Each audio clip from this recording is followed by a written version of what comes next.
지금까지 살펴본 바와 같이 성경이 말하는 하나님의 편지하심을 믿을 때에 신자들을 향한 하나님이 기뻐하시는 많은 뜻을 분별해 볼 수 있습니다. 그 중에 다음과 같은 몇 가지를 짚어보았습니다. 첫 번째로, 먹든지 마시든지 무엇을 하든지 다 주의 영광을 위해서 하는 것이 마땅합니다. 고린도전서 10장 31절 말씀과 같습니다. 하나님이 모든 것의 주인이실 뿐 아니라 우리가 움직이며 사는 것 역시 하나님 안에서 그렇게 하는 것이기 때문입니다. 또한 하나님 앞에서 하는 것이기 때문입니다. 그렇다면 이런 하나님을 믿는 신자로서 그리스도인은 마땅히 모든 일을 사람을 대하여 하는 것으로 만족하지 않고 주께 하듯 하는 것이 맞습니다. 그것이 이 사실을 믿는 신자가 살기를 바라는 유일한 삶의 방식입니다. 사도 베드로의 말을 들어보십시오. 만일 누가 말하려면 하나님의 말씀을 하는 것 같이 하고 누가 봉사하려면 하나님이 공급하시는 힘으로 하는 것 같이 하라.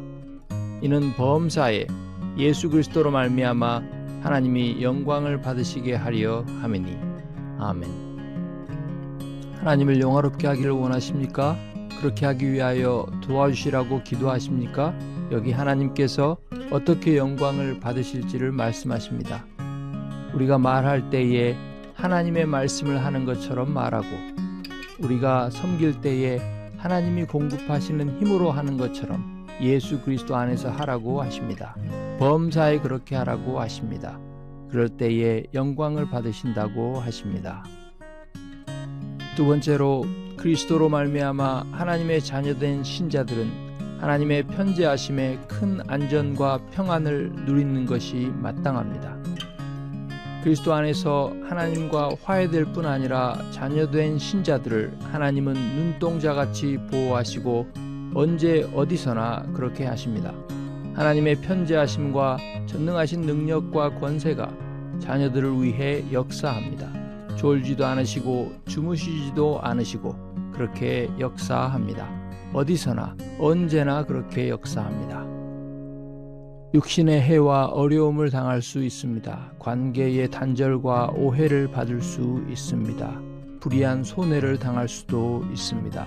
이루 말로 할 수 없는 어려움과 고초와 박해를 받을 때 주께서 이미 우리 마음의 필요를 다 아십니다. 주를 향하여 뱉는 탄식과 신음이 하나님께는 중심의 기도로 닿습니다. 육신의 질병이나 아픔, 살면서 겪는 예기치 않는 많은 어려움들, 심지어는 죽음까지도 그리스도 안에서 하나님과 화해된 신자들에게는 더 이상 죄를 향한 하나님의 심판이 아닙니다. 하나같이 우리 하늘 아버지의 선하신 뜻을 이루는 종들입니다. 우리 아버지의 뜻이 아니고서는 아무 일도 신자들에게 일어나지 않습니다. 자신을 따르도록 제자들을 부르신 직후 예수께서는 제자들에게 이렇게 말씀하셨습니다. 참새 2마리가 한 아사리온에 팔리지 않느냐? 그러나 너희 아버지께서 허락하지 아니하시면 그 하나도 땅에 떨어지지 아니하리라. 마태복음 10장 29절 말씀입니다. 무슨 말입니까?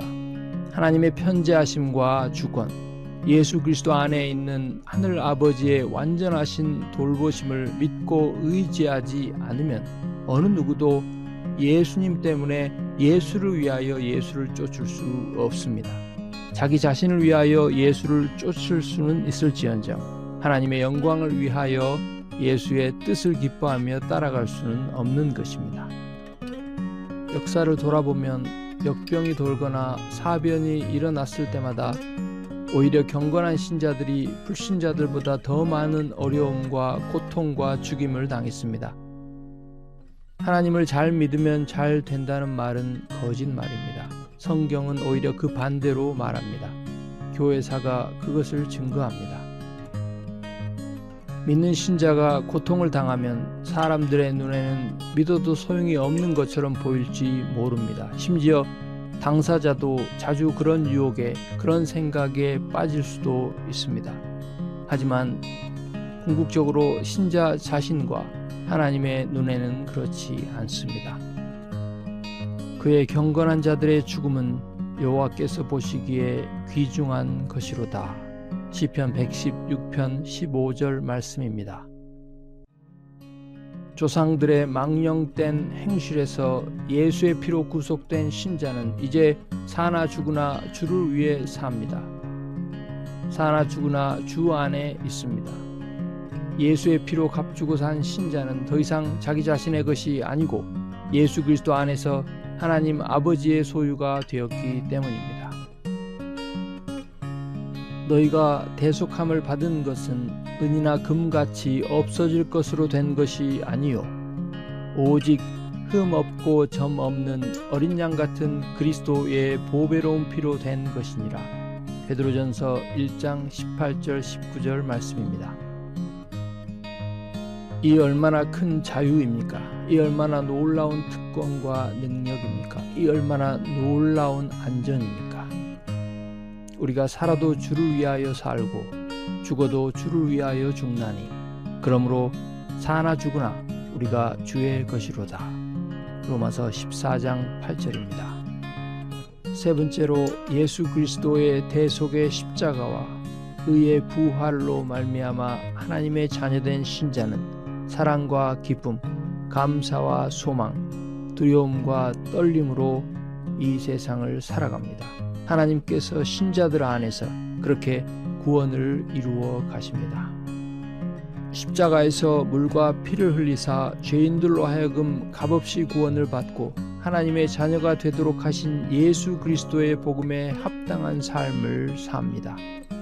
오직 너희는 그리스도의 복음에 합당하게 생활하라. 빌립보서 1장 27절 말씀입니다.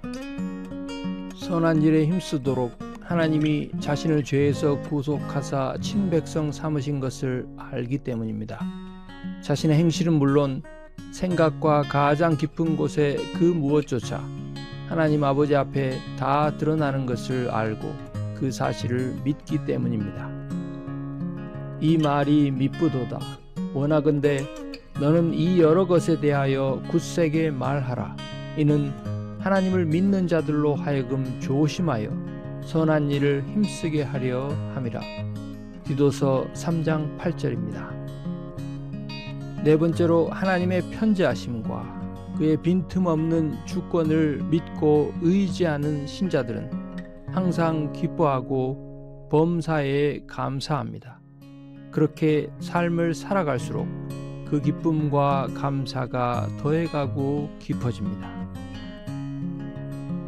구름 기둥 아래 광야를 행진했던 하나님의 백성들과 같이 이 땅을 전능자의 그늘 아래서 살아가기 때문입니다.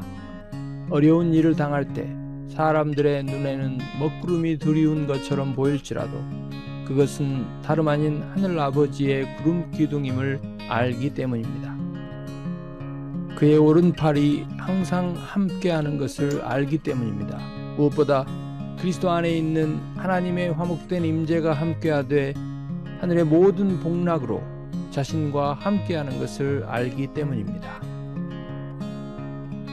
지존자의 은밀한 곳에 거주하며 전능자의 그늘 아래에 사는 자여 나는 여호와를 향하여 말하기를 그는 나의 피난처요 나의 요새요 내가 의뢰하는 하나님이라 하리니.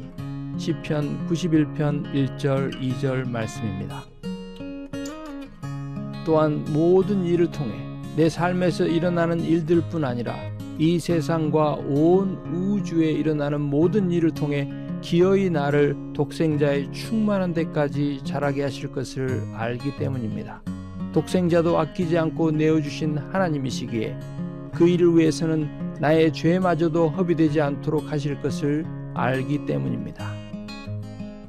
너희 안에서 착한 일을 시작하신 이가 그리스도 예수의 날까지 이루실 줄을 우리는 확신하노라.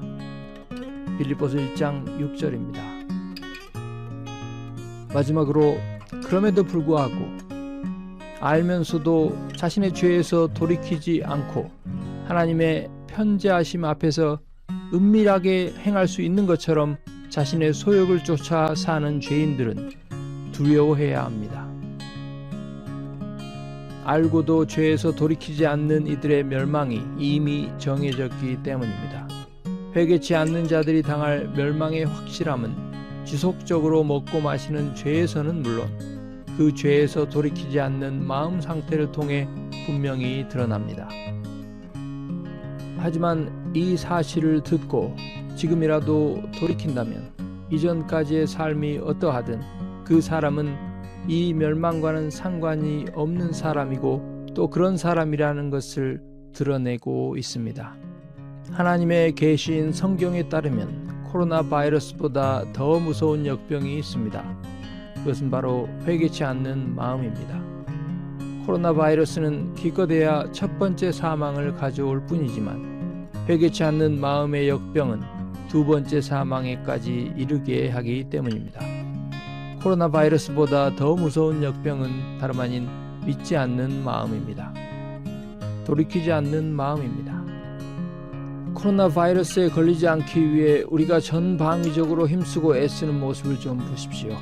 반면에 성경이 영벌에 이르게 하는 영혼의 역병이라고 하는 죄를 피하기 위해서는 어떤 노력을 기울이고 있습니까? 코로나 바이러스를 피하기 위하여 하는 노력의 반의 반도 하지 않는 것이 우리의 모습이, 우리의 실상이 아닙니까? 우리가 정말 하나님의 계신 성경을 믿고 있는지 생각해 보아야 합니다. 하나님의 편지하심이 성경에 계시된 진리가 맞다면 이 진리를 따라 구별된 삶을 사는 것이 자기 백성들을 향한 하나님의 뜻입니다. 편지하시는 하나님을 믿습니까? 좋습니다. 그 믿음에 부합한 행함이 있습니까? 편지하시는 하나님 앞에서 두려움과 떨림으로 그의 뜻을 따라 구별된 삶을 삽니까? 자신이 믿는 내용에 부합한 삶을 살지 않는 것을 야고보는 죽은 믿음이라고 합니다. 구원은 오직 믿음으로만 받습니다. 하지만 구원 얻는 믿음은 내면의 믿음으로만 남아있지는 않습니다. 반드시 그 믿는 내용에 따른 합리적이고 합당한 행동이 그림자처럼 함께합니다. 성경은 이것을 우리가 드릴 영적 예배라고 합니다. 형제들아, 내가 하나님의 모든 자비하심으로 너희를 권하노니 너희 몸을 하나님이 기뻐하시는 거룩한 산 제물로 드리라. 이는 너희가 드릴 영적 예배니라. 로마서 12장 1절입니다. 산자와 죽은 자를 심판하실 예수께서 이렇게 경고하십니다.